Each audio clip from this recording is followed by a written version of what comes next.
سورۃ الضحیٰ کا اس کا جو شان نزول ہے وہ یہ ہے کہ کچھ دنوں کے لیے، ایک تو بالکل شروع میں جو رک گئی تھی فترت وحی، اس کے علاوہ پھر ایک موقع آیا ہے کہ کچھ عرصے کے لیے بہت دن گزر گئے حضرت جبرائیل نہیں آئے، اور آپ کے اوپر ایک شدید قسم کی جو ہے وہ پریشانی طاری ہو گئی۔ کچھ لوگوں نے بھی طعنہ دینا شروع کر دیا، کچھ عرصے سے محمد تم نے کوئی نئی وحی نہیں سنائی، کیا ہوا تمہارا شیطان کیا چلا گیا بس اب؟ کوئی ایسا بھی بتایا گیا کہ ایک دفعہ کئی متواتر کئی راتوں تک آپ رات کو اٹھے نہیں، تو کہا وہ تمہارا شیطان تمہیں چھوڑ گیا ہے۔ کوئی ساتھ کے رہنے والی عورت جو تھی کہ رات میں نے سنی نہیں تمہاری کوئی پڑھنے کی جو تم پڑھا کرتے تھے، شاید شیطان تمہیں چھوڑ گیا ہے۔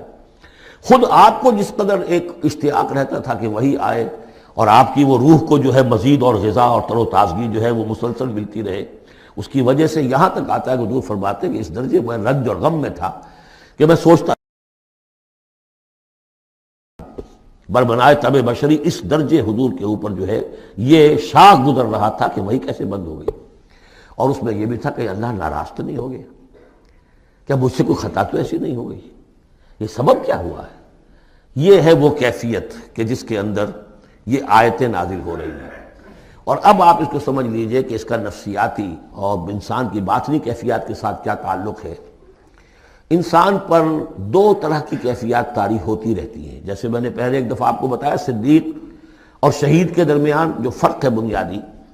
کہ کچھ بنیادی طور پر لوگ ایکسٹروورٹس ہوتے ہیں، کچھ بنیادی طور پر انٹروورٹس ہوتے ہیں۔ ایکسٹروورٹس کھیل کود بھاگ دوڑ، لوگوں سے ملنا جلنا، گفتگو ہے، اسے دھکا دے دیا، اس سے مذاق کر لیا، اسی میں وہ خوش رہتے، بڑے مگن رہتے، تنہائی انہیں کاٹ کھانے کو دوڑتی ہے۔ اور ایک انٹروورٹس ہوتے ہیں کہ وہ مجلس وغیرہ کو نہیں ہوتا، اپنے تنہائی میں کہیں بیٹھے ہیں، غور و فکر کر رہے ہیں، سوچ بچار کر رہے ہیں، انہیں وہ مجلس سے زیادہ اپنا گوشہ تنہائی جو ہے وہ زیادہ عزیز ہوتا ہے۔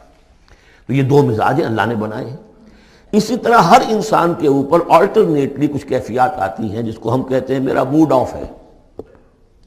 ایک طرح کا قبض سا ہو جاتا ہے، طبیعت میں بندش سی ہوتی ہے، کسی وقت اسی شخص کے اندر پھر انشراح سا ہو جاتا ہے، پھر ہنسنے بولنے کو جی چاہتا ہے، گفتگو کرنے کو جی چاہتا ہے۔ تو یہ کیفیت جب انسان کی روحانی زندگی سے متعلق ہو جائے تو اس کو پھر صوفیہ نے نام دیا قبض اور بسط۔ کبھی طبیعت میں انشراح ہے، انبساط ہے، طبیعت جو ہے وہ آبادہ ہے، ہر چیز میں روشنی کا پہلو آدمی دیکھ رہا ہے، ہر چیز کے اندر آپ کو معلوم ہے ایک تاریک رخ بھی ہوتا ہے کسی معاملے کا اور روشن رخ بھی ہوتا ہے، اس وقت انسان روشن رخ کو دیکھتا ہے۔ اور ایک وقت میں آتا ہے کہ طبیعت میں بندش سی لگ گئی ہے، جیسے اندر کوئی پکڑ لیا کسی نے، اب طبیعت جو ہے وہ بھی اپنے اندر وہ انقباض محسوس کر رہی ہے، اور پھر آدمی پیسیمسٹک ہو جاتا ہے،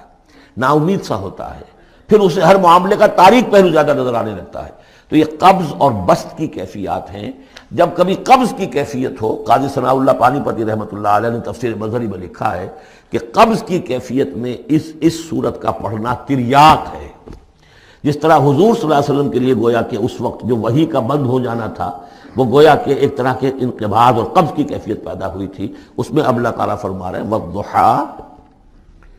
قسم ہے دن کے دھوپ چڑھنے کے وقت کی، واللیل اذا سجا،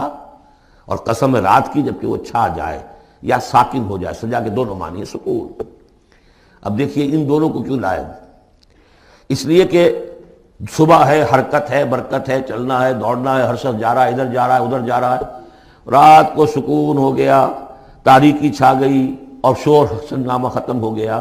لیکن یہ رات اور دن دونوں ضروری ہیں انسان کے لیے، یہاں کا نظام چلانے کے لیے۔ اگر رات ہی رات ہوتی تب بھی یہ دنیا نہ چلتی، اور دن ہی دن ہوتا تب بھی نہ چلتا، تو رات بھی ضروری ہے۔ اسی طریقے سے نفس انسانی کے لیے کبھی کبھی قبض کا وقفہ بھی ضروری ہے۔ آپ اسے یہ نہ سمجھیں کہ اللہ تعالیٰ ناراض ہو گیا، یہ بھی ہماری تربیت کا ایک یوں سمجھیے کہ ایک جز ہے۔ ما ودعک ربک وما قلی، آپ کے رب نے آپ کو رخصت نہیں کیا ہے، نہ ہی وہ آپ سے ناراض ہوا ہے۔ وَلَلْآخِرَةُ خَيْرٌ لَكَ مِنَ الْأُولَىٰ، اور اس کے بعد جو وقت آئے گا اس قبض کے بعد وہ پہلی سے بھی بہتر ہوگا۔ اور میں حیران ہوتا ہوں کہ کیسے غالب نے وہ بات کہی ہے کہ جو بالکل ترجمانی ہے اس کی، رکتی ہے میری طبع تو ہوتی ہے رواں اور، یعنی یہ کہ جب میری طبیعت کے اوپر کبھی کبھی رکاوٹ سی آ جاتی ہے، اب شعر جو ہیں اچھے نازل نہیں ہو رہے، لیکن جب وہ رکاوٹ سے میں نکلتا ہوں، اس قبض سے نکلتا ہوں، رکتی ہے میری طبع تو ہوتی ہے رواں اور، اس لیے کہ اس قبض کے بعد جب مرحلہ آتا ہے انبساط کا اور انشراح کا تو وہ ایک قدم آگے ہوتا ہے آدمی، اس پہلی کیفیت سے ایک درجہ جو ہے اس کا بڑھ چکا ہوتا ہے۔ وَلَلْآخِرَةُ خَيْرٌ لَكَ مِنَ الْأُولَىٰ، یقیناً پچھلی ہر گھڑی، ہر ساعت اور ہر قبض کے بعد آنے والا انبساط آپ کے لیے پہلے سے اونچا درجہ لے کر آئے گا۔ وَلَسَوْفَ يُعْطِيكَ رَبُّكَ فَتَرْضَىٰ، ان قریب آپ کا رب آپ کو اتنا کچھ دے گا، اتنا کچھ دے گا، آپ کی محنتوں کے وہ نتائج سامنے آئیں گے کہ آپ راضی ہو جائیں گے۔ اب دیکھیے پچھلی صورت ختم ہوئی تھی وَلَسَوْفَ يَرْضَىٰ، یہاں ہے وَلَسَوْفَ يُعْطِيكَ رَبُّكَ فَتَرْضَىٰ، صرف ضمیر کا فرق ہے، کیونکہ صدیق پر وحی نہیں آتی، براہ راست خطاب نہیں کیا جا سکتا، وہاں وہ صیغہ جو ہے وہ غائب کا ہے، وَلَسَوْفَ يَرْضَىٰ۔ اور چونکہ نبی وہ ہے جس پر وحی آ رہی ہے، براہ راست مخاطب ہے، تو فَلَسَوْفَ يُعْطِيكَ رَبُّكَ فَتَرْضَىٰ، آپ کا رب اتنا کچھ دے گا کہ آپ راضی ہو جائیں گے۔ اب یہ کہ اسی قبض کی حالت میں پھر اللہ تعالیٰ اپنے احسان جتا رہا ہے، اور یہ بہترین ہے۔ کبھی طبیعت پر ڈپریشن ہو اس طرح کی اور قبض کی کیفیت ہو تو آدمی یاد کرے کس کس مرحلے پر اللہ نے میری دستگیری فرمائی، کن کن مراحل پر اللہ تعالیٰ نے مجھے مشکلات سے نکالا، اس سے وہ حوصلہ بڑھتا ہے۔ اور اس کو بھی سمجھیے کہ اسی انداز میں علم یجد کا یتیمن فآوا، یہ سیرت النبی کے بڑے اہم حصے ہیں جو اس میں آ گئے ہیں۔ آپ کی پیدائش یتیمی میں، پوسٹیومس چائلڈ، باپ تو پہلے ہی فوت ہو چکا ہے، 6 سال کی عمر میں والدہ گئی، 8 سال کی عمر میں دادا گئے، اور وہ یعنی جو آپ نے دیکھا ہے ابتدائی زمانہ زندگی کا تو وہ یتیمی کا۔ علم یجد کا یتیمن فآوا، کیا اس نے اے محمد آپ کو نہ پایا کہ آپ یتیم تھے، پھر پناہ دی، آپ کے لیے بندوبست کیا، دادا کے دل میں جو شفقت ڈالی، پھر آپ کے تایا زبیر کے دل میں جو شفقت ڈالی۔ عبد المطلب کے بعد فوراً ابو طالب کا نام آتا ہے، حالانکہ یہ غلط ہے تاریخی اعتبار سے۔ عبد المطلب کے بعد کافی عرصے تک زبیر جو آپ کے تایا تھے وہ سرپرست تھے، پھر ان کے انتقال کے بعد ابو طالب کا معاملہ آیا، لیکن ان کو بیچ میں سے غائب کر دیا گیا ہے۔ بہرحال اللہ تعالیٰ جو بھی کسی کے دل میں ڈالتا ہے، آخر ابو طالب کے دل میں محبت ڈالی تو کس نے ڈالی؟ وہ ہم پڑھ چکے ہیں سورہ طٰہٰ میں، وَأَلْقَيْتُ عَلَيْكَ مَحَبَّةً مِّنِّي، حضرت موسیٰ علیہ السلام کی موہنی صورت کے اوپر اللہ تعالیٰ فرماتے ہیں ہم نے اپنی محبت کا پرتو ڈال دیا کہ تمہیں دیکھنے کے بعد وہ